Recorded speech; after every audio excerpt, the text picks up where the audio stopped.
ನೋಡಿ ಎಷ್ಟು 10 ಗಂಟೆ ಆದರೂ ಎಷ್ಟು ಸಿಕ್ಕಾಪಟ್ಟೆ ಬಿಸಿಲಿದೆ ಅಲ್ವಾ. ಯಪ್ಪ ಏನು ಬಿಸಿಲು ಫ್ರೆಂಡ್ಸ್. ಹಾಯ್ ಎಲ್ಲರಿಗೂ ನಮಸ್ಕಾರ. ಹೇಗಿದ್ದೀರಿ? ಚೆನ್ನಾಗಿದ್ದೀರಾ? ನಾನು ಕೂಡ ಚೆನ್ನಾಗಿದ್ದೀನಿ. ಹಾಗೆ ಸ್ವಲ್ಪ 10 ಗಂಟೆ ಆಗಿತ್ತು ಫ್ರೆಂಡ್ಸ್. ಹೊರಗೆ ಬಂದು ನೋಡಿದ್ರೆ ಸಿಕ್ಕಾಪಟ್ಟೆ ಬಿಸಿಲು ನೋಡಿ. ಅದಕ್ಕೆ ನನ್ನ ಮಗ ಮಮ್ಮಿ ದ್ರಾಕ್ಷಿ ಹಣ್ಣಿನ ಜ್ಯೂಸ್ ಆದರೂ ಮಾಡಿಕೊಡು ಅಂತ ಹೇಳಿದ. ಜ್ಯೂಸ್ ಮಾಡಿಕೊಡೋಣ ಅಂತ ಒಳಗೆ ಬಂದೆ. ಇಲ್ಲಿ ನೋಡಿ ದ್ರಾಕ್ಷಿ ಹಣ್ಣು ತೊಗೊಂಡಿದ್ದೆ. ಒಂದು 1/4 kg ಆಗೋಷ್ಟೇ ಇತ್ತು ದ್ರಾಕ್ಷಿ ಹಣ್ಣು. ಅದನ್ನೇ ಕ್ಲೀನಾಗಿ ತೊಳೆದ್ಬಿಟ್ಟು ತೊಗೊಂಡಿದ್ದೆ. ಇವಾಗ ಇದನ್ನು ಜ್ಯೂಸ್ ಮಾಡಿಕೊಡ್ತೀನಿ ಮಕ್ಕಳಿಗೆ. ಬಿಸಿಲು ಇರೋದಕ್ಕೆ ಅವರಿಗೆ ಎಷ್ಟು ಜ್ಯೂಸ್ ಕೊಡಿದ್ರೂ ಸಮಾಧಾನ ಆಗೋದಿಲ್ಲ ಅಲ್ವಾ. ಬನ್ನಿ ಈಗ ಯಾವ ಥರ ನಾನು ದ್ರಾಕ್ಷಿ ಹಣ್ಣಿನ ಜ್ಯೂಸ್ ಮಾಡ್ತೀನಿ ಅಂತ ನಿಮಗೆ ತೋರಿಸ್ತಾ ಹೋಗ್ತೀನಿ. ನೀವು ಹೇಗಿತ್ತು ವಿಡಿಯೋ ಅಂತ ಕಮೆಂಟ್ ಬಾಕ್ಸ್ ಒಳಗೆ ಹೇಳೋದನ್ನು ಮರಿಬೇಡಿ. ಯುಗಾದಿ ಹಬ್ಬ ಅಂತ ಆಯಿತು. ಇನ್ಮೇಲೆ ಫ್ರೆಂಡ್ಸು ಸಿಕ್ಕಾಪಟ್ಟೆ ಬಿಸಿಲು ಇರೋದ್ರಿಂದ ಮಕ್ಕಳಿಗೆ ಏನು ಕೊಡಿದ್ರೂ ಸಮಾಧಾನ ಆಗಲ್ಲ ಅಲ್ವಾ. ಅದಕ್ಕೆ ಒಂದು ಸ್ವಲ್ಪ ಹಣ್ಣು ಮನೇಲಿದ್ದರೆ ನಾವು ಜ್ಯೂಸ್ ಮಾಡಿಕೊಡ್ಬೇಕು ಆವಾಗವಾಗ. ಅದಕ್ಕೆ ನಾನು ದ್ರಾಕ್ಷಿ ಹಣ್ಣಿನ ಜ್ಯೂಸ್ ಅಂದರೆ ತುಂಬ ಇಷ್ಟ ಅವರಿಗೆ, ಮಾಡಿಕೊಡ್ತಾಯಿದ್ದೆ. ನೋಡಿ ಇವಾಗ ದ್ರಾಕ್ಷಿ ಹಣ್ಣನ್ನು ನಾನು ಒಂದು ಮಿಕ್ಸರ್ ಜಾರಲ್ಲಿ ಕ್ಲೀನಾಗಿ ತೊಳೆದ್ಬಿಟ್ಟು ಹಾಕಿದ್ದೀನಿ. 2 ಏಲಕ್ಕಿ ಕಾಯನ್ನು ಹಾಕ್ತಾಯಿದ್ದೀನಿ.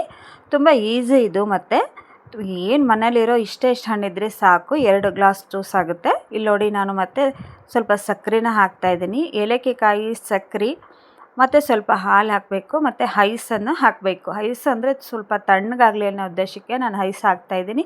ನಿಮ್ಮ ಮನೇಲಿ ಇಲ್ಲ ಅಂದರೆ, ಎಲ್ಲರ ಮನೇಲಿ ಸಾಮಾನ್ಯವಾಗಿ ಫ್ರಿಜ್ ಇರೋದಿಲ್ಲ, ಇದ್ದರೆ ಹಾಕಿ, ಇಲ್ಲ ಅಂದರೆ ನಡೆಯುತ್ತೆ. ನೋಡಿ ಸಕ್ಕರೆ ಹಾಕಿದ್ದೆ ಅಲ್ವಾ ಇವಾಗ ನಾನು. ಮತ್ತು ಇದಕ್ಕೆ ಐಸ್ ಹಾಕ್ತಾಯಿದ್ದೀನಿ. ತುಂಬ ಚೆನ್ನಾಗಾಗುತ್ತೆ ಇದು. ಮಕ್ಕಳು ಹಣ್ಣು ತಿನ್ನೋಕ್ಕೆ ಇಷ್ಟಪಡಲ್ಲ ಅಲ್ವಾ, ಅವಾಗ ಈ ಥರನೂ ಮಾಡಿಕೊಡಿ. ನೋಡಿ ನಿಮಗೆ ಎಷ್ಟು ಬೇಕಾಗುತ್ತಲ್ಲೋ ಅಷ್ಟು ಐಸನ್ನು ಹಾಕ್ಕೊಳ್ಳಿ. ಭಾಳ ತಣ್ಣಗಿರಬೇಕು, ಕೋಲ್ಡ್ ಆಗಿರಬೇಕು ಅನ್ನೋದಾದರೆ ಸ್ವಲ್ಪ ಜಾಸ್ತಿ ಹಾಕಿ. ನಾನು ಸ್ವಲ್ಪ ಜಾಸ್ತಿನೇ ಹಾಕ್ತಾಯಿದ್ದೀನಿ. ನಾನಿಬ್ಬರು ಮಕ್ಕಳು ರಜೆಗೆ ಬಂದಿದ್ದರಿಂದ ಮಾಡಿಕೊಡು ಅಂತ ಹೇಳಿದರು, ಅದಕ್ಕೆ ಮಾಡಿಕೊಡ್ತಾಯಿದ್ದೆ.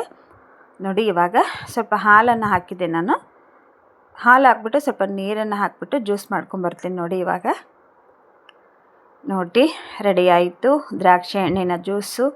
ಇವಾಗ ಇದನ್ನು ಒಂದು ಲೋಟಕ್ಕೆ ಸರ್ವ್ ಮಾಡಿ ತೋರಿಸ್ತೀವಿ. ಇದನ್ನೇನು ನೀವು ಸೋಸೋದೇನು ಬೇಡ, ಹಾಗೆ ಡೈರೆಕ್ಟಾಗೆ ಕುಡಿಬೇಕು ನಾವು. ನೋಡಿ ಎಷ್ಟು ಚೆನ್ನಾಗಾಗುತ್ತೆ. ನೀವೇ ಟ್ರೈ ಮಾಡಿ ಹೇಳ್ತೀರಾ. ಮತ್ತು ಯಾರೆಲ್ಲ ನೀವು ಮಾಡಿದ್ದೀರಾ ಅಂತ ನನಗೆ ಕಮೆಂಟ್ ಬಾಕ್ಸ್ ಒಳಗೆ ಹೇಳಿ. ಈಗ ನೋಡಿ ಒಂದು ಗ್ಲಾಸಿಗೆ ನಾನು ಸರ್ವ್ ಮಾಡ್ಕೊತಾ ಇದ್ದೀನಿ. ತುಂಬ ಈಸಿ ಆದಂಥ ರೆಸಿಪಿ ಇದು. ದಯವಿಟ್ಟು ಪೂರ್ತಿ ವಿಡಿಯೋ ನೋಡಿ, ಸ್ಕಿಪ್ ಮಾಡ್ದಂಗೆ ವಿಡಿಯೋ ನೋಡಿ. ಎಲ್ಲರೂ ಸಪೋರ್ಟ್ ಮಾಡಿರಿ.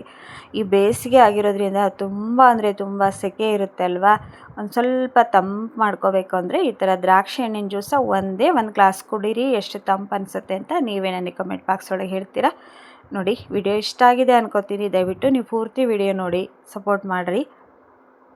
ನೋಡಿರಿ ಎಲ್ಲ ಆರೋಗ್ಯಕ್ಕೆ ಒಳ್ಳೆಯದಾಗಿರುವಂತಹ ಇದು ಜ್ಯೂಸ್ ಅಂತ ಹೇಳ್ಬೋದು. ಜ್ಯೂಸು ಎಲ್ಲ ಫ್ರೂಟ್ಸ್ ನೀವು ಹಾಕಿಬಿಟ್ಟು ಮಕ್ಕಳಿಗೆ ಜ್ಯೂಸನ್ನು ಮಾಡಿಕೊಡ್ಬೋದು. ನೋಡಿ ತಣ್ಣಗಾಗಿರುವಂತಹ ದ್ರಾಕ್ಷಿ ಹಣ್ಣಿನ ಜ್ಯೂಸ್ ರೆಡಿಯಾಗಿದೆ. ಬನ್ನಿ ಫ್ರೆಂಡ್ಸ್ ಕುಡಿಯೋಣ ಎಲ್ಲರೂ. ಹೇಗಿತ್ತು ಅಂತ ವಿಡಿಯೋ ನನಗೆ ಕಮೆಂಟ್ ಬಾಕ್ಸ್ ಒಳಗೆ ಹೇಳೋದನ್ನು ಮರಿಬೇಡ್ರಿ ಎಲ್ಲರೂ. ಮತ್ತು ವಿಡಿಯೋದಲ್ಲಿ ಏನಾದರೂ ತಪ್ಪಿದ್ರೆ ಕ್ಷಮಿಸ್ರಿ ಅಂತಲೂ ಕೇಳ್ಕೊತೀನಿ. ದಯವಿಟ್ಟು ಪೂರ್ತಿ ವಿಡಿಯೋ ನೋಡಿ ಫ್ರೆಂಡ್ಸ್. ವ್ಯೂಸ್ ತುಂಬ ಕಮ್ಮಿ ಆಗ್ತಾಯಿದೆ ನನಗೆ, ಅದಕ್ಕೆ ಹೇಳ್ತಾ ಇದ್ದೀನಿ. ನೋಡಿ ಇವಾಗ ದ್ರಾಕ್ಷಿ ಹಣ್ಣಿನ ಜ್ಯೂಸು ನಾನು ಕುಡಿದ್ಬಿಟ್ಟು ಬರ್ತೀನಿ. ಹೇಗಿತ್ತು ಅಂತ ನೀವು ನನಗೆ ಹೇಳೋದನ್ನು ಮರಿಬೇಡಿ. ಇಷ್ಟ ಆಗಿದೆ ಅನ್ಕೋತೀನಿ ಎಲ್ಲರಿಗೂ. ನೋಡಿ ಎಷ್ಟು ಚೆನ್ನಾಗಿ ಕಾಣ್ತಿದೆ. ಬೇಗ ಕುಡಿಬೇಕು ಅನಿಸುತ್ತೆ ಅಲ್ವಾ. ಮತ್ತು ಟ್ರೈ ಮಾಡ್ತೀರಾ ನೀವು ಟ್ರೈ ಮಾಡಿ. ಯಾಕಂದರೆ ಇದು ಹೆಲ್ತಿಗೆ ತುಂಬ ಒಳ್ಳೆಯದು ಅಂತ ಹೇಳ್ತೀನಿ. ಅದರಲ್ಲೂ ಸ್ವಲ್ಪ ದ್ರಾಕ್ಷಿ ಹಣ್ಣು ಹುಳಿ ಇರೋದಕ್ಕಿಂತ ಸ್ವಲ್ಪ ಸ್ವೀಟ್ ಆಗಿರೋದನ್ನು ತೊಗೊಂಡು ಬನ್ನಿ. ಯಾಕಂದರೆ ಜ್ಯೂಸ್ ಮಾತ್ರ ತುಂಬ ಸಖತ್ತಾಗೇ ಆಗುತ್ತೆ. ಅಕಸ್ಮಾತ್ ಹಣ್ಣು ತಿಂದು ನೋಡಿ ಹುಳಿ ಜಾಸ್ತಿ ಇತ್ತು ಅಂದರೆ ಸ್ವಲ್ಪ ಶುಗರನ್ನು ಅಂದರೆ ಸಕ್ಕರೆನ ಜಾಸ್ತಿ ಹಾಕಿ, ಸ್ವಲ್ಪ ಐಸ್ ಕ್ಯಾಂಡಿ ಸ್ವಲ್ಪ ಜಾಸ್ತಿ ಹಾಕಿ. ಐಸ್ ಕ್ಯಾಂಡಿ ಇದ್ದರೆ ಹಾಕಿ, ಇಲ್ಲ ಅಂದರೆ ಇಲ್ಲ. ಯಾಕಂದರೆ ಎಲ್ಲರ ಮನೆಯಲ್ಲೂ ಐಸ್ ಇರೋದಿಲ್ಲ ಅಲ್ವಾ. ಅದಕ್ಕೆ ನೋಡಿ ಹೇಗಿತ್ತು ಅಂತ ಹೇಳಿ. ದಯವಿಟ್ಟು ಸಪೋರ್ಟ್ ಮಾಡಿ. ನಿಮ್ಮ ಫ್ರೆಂಡ್ಸ್ಗೆಲ್ಲ ವಿಡಿಯೋ ಶೇರ್ ಮಾಡಿರಿ. ಮತ್ತು ಸಬ್ಸ್ಕ್ರೈಬ್ ಮಾಡ್ಕೊಂಡು ಚಾನಲ್ ನೋಡಿ. ಮತ್ತೆ ಸಿಗ್ತೀನಿ ಎಲ್ಲರಿಗೂ. ಧನ್ಯವಾದಗಳು.